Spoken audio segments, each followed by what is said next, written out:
Alrighty, yo, what is going on, everybody? It's your boy, Mr. DDG94 here, back with another reaction video. Today, we finna react to Torque.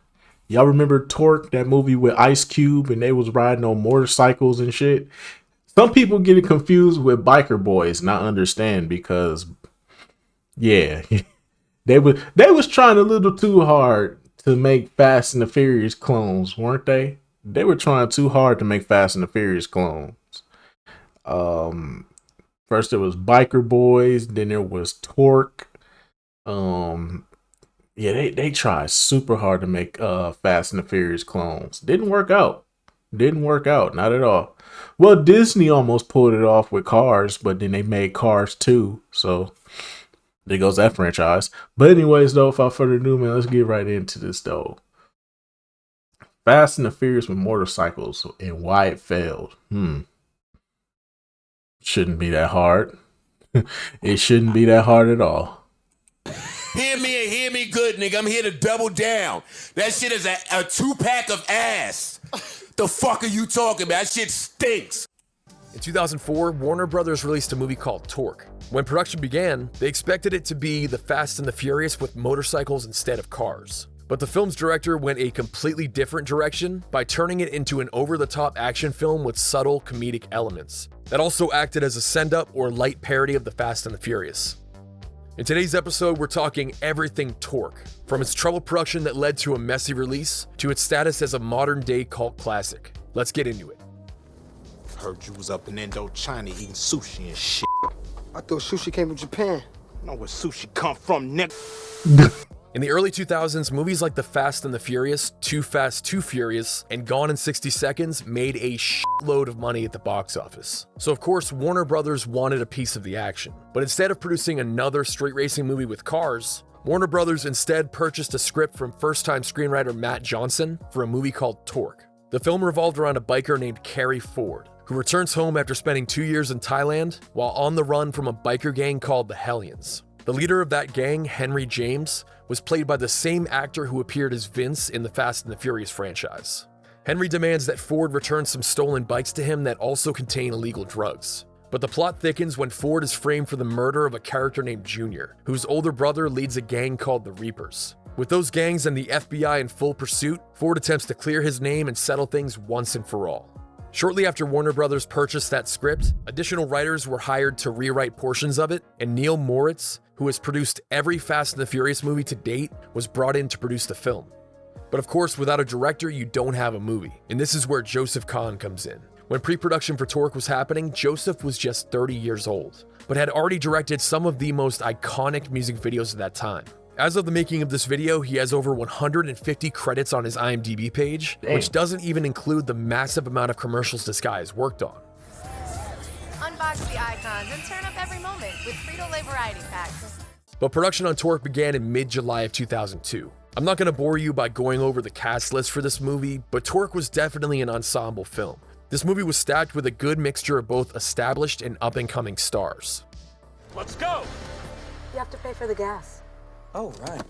Dummy. Right from the jump, it was clear that Warner Brothers didn't trust Joseph as a director. This was his first time at the helm of a big-budget movie, so the studio decided that they wanted to take a hands-on approach when it came to Torque. And I would understand that approach if Joseph were inexperienced with a small resume, but we're talking about a guy who, by that point, had been directing music videos for over a decade. And I know what you're thinking. Music videos are usually just a few minutes long. How difficult could they be to direct, right? Just because music videos tend to be short in length doesn't mean that they are that much easier to direct. Not to mention, back in the late 90s, early 2000s, a lot of music videos had huge productions behind them and cost millions of dollars to make. And by the time Torque was in production, there were already several examples of highly successful music video directors who transitioned to feature-length movies. Aside from the distrust between the director and production studio, Warner Brothers was upset that Torque wasn't shaping up to be The Fast and the Furious, but with motorcycles instead of cars. Because nobody cared about motorcycles. Joseph instead wanted to make a highly stylized action movie that was basically, as he put it, a reaction to The Fast and the Furious. In the opening scene of the film, some tuner drivers race. Like, be real with yourself. What stands out more, the motorcycle or the cars with the cool designs on them? and the shiny rims and the bass booming and the neon lights and stuff like that. That shit's gonna attract you more than a motorcycle will. A motorcycle, you can't really do that much. It doesn't appeal. And plus, not everybody drives motorcycles. Everybody in the world don't drive motorcycles. Motorcycles is an optional thing. Everybody drives a car though. So of course it's gonna appeal. What you think was gonna happen? Duh. Racing in the desert are interrupted by Kerry Ford on his bike. At the start of the race, a tortoise is shown to basically insinuate that cars are slow. When Ford zooms past those drivers on his bike, a street sign spins and reveals the wording "Cars suck." That opening scene lets you know that Torque is completely self-aware and taking more of a tongue-in-cheek approach to things. Other examples include the scene where Ice Cube pulls out a map and reads it at the expense of an oncoming driver.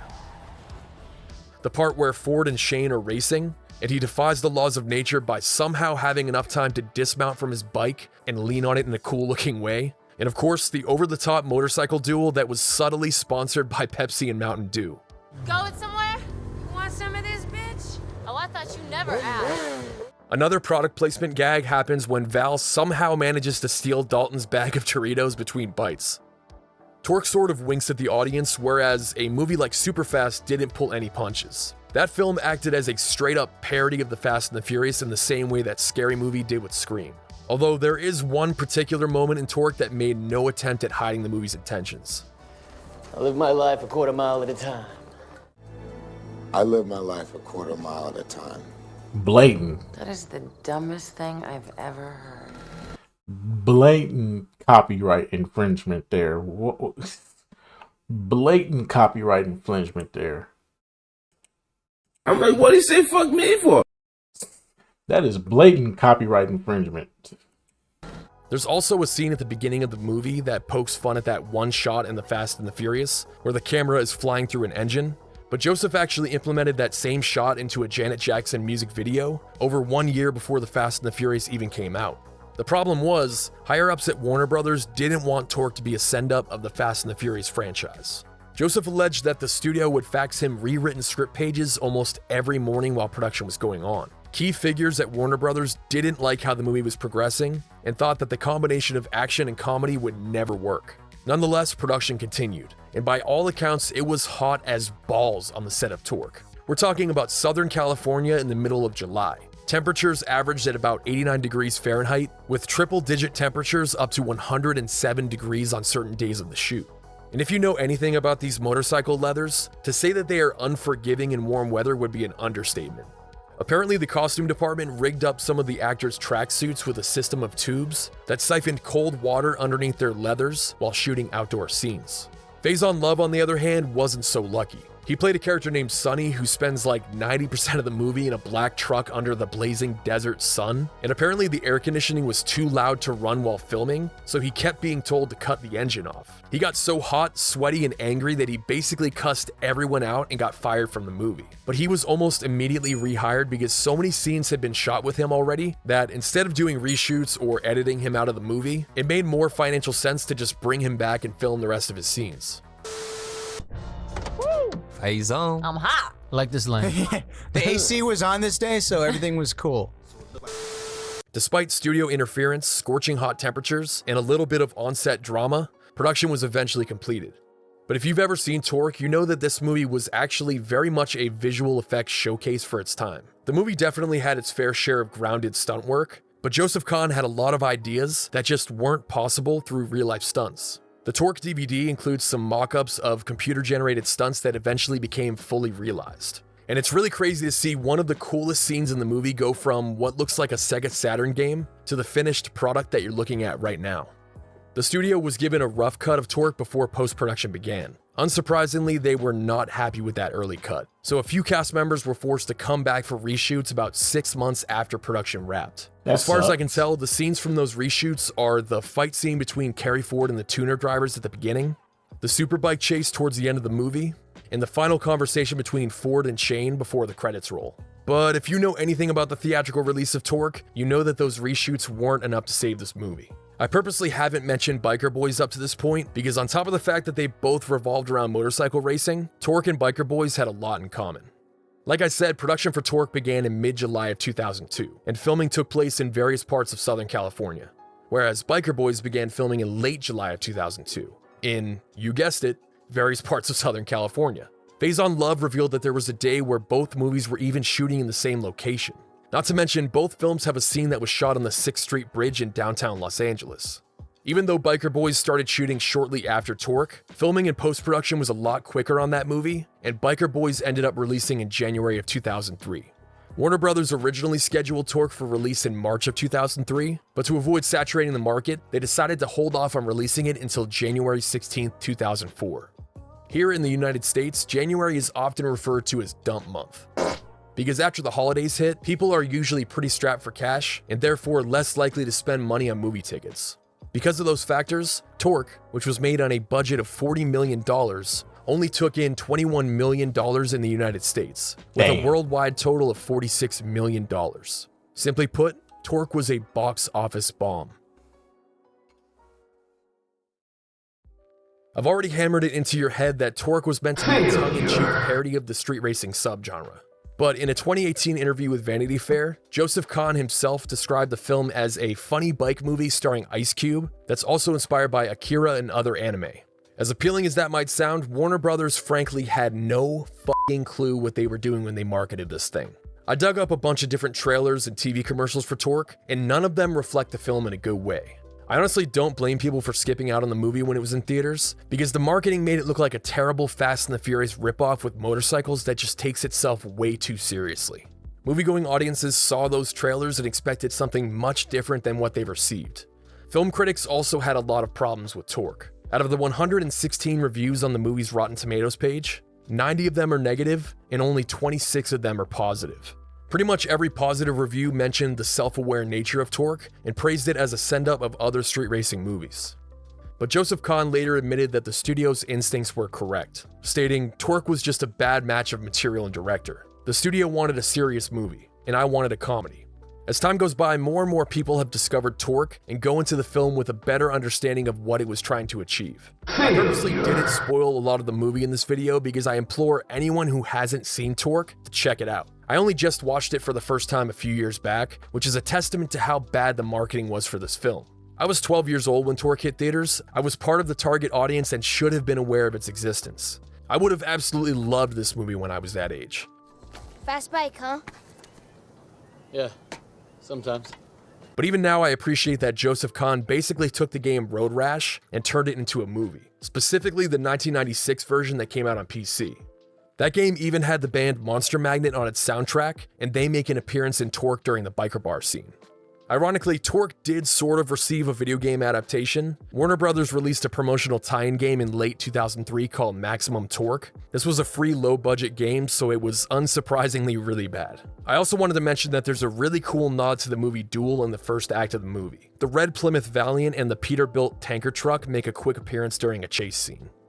If you hate this movie, I'm fine with that, but I personally think that Torque was way ahead of its time.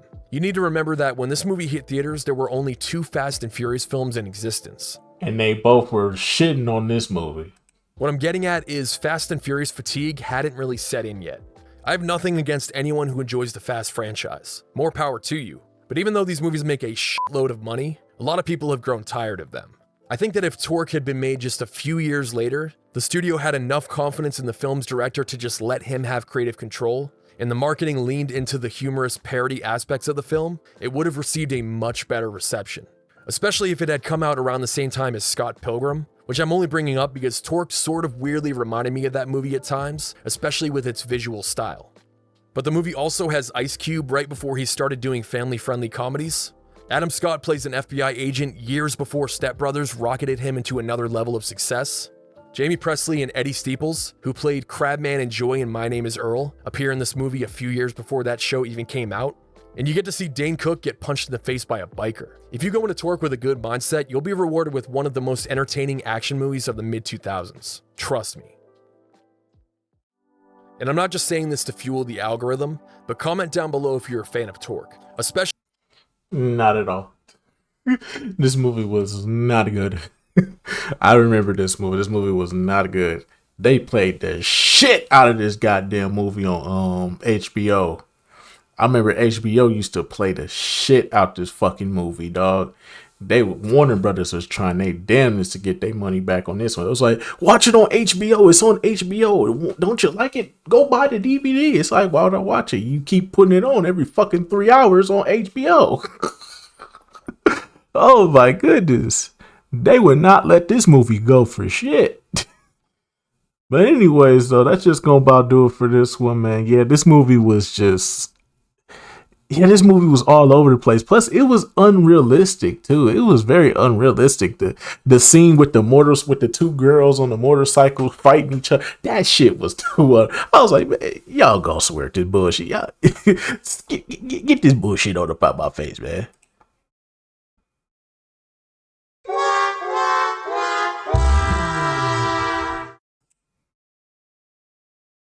Congratulations, you're a failure.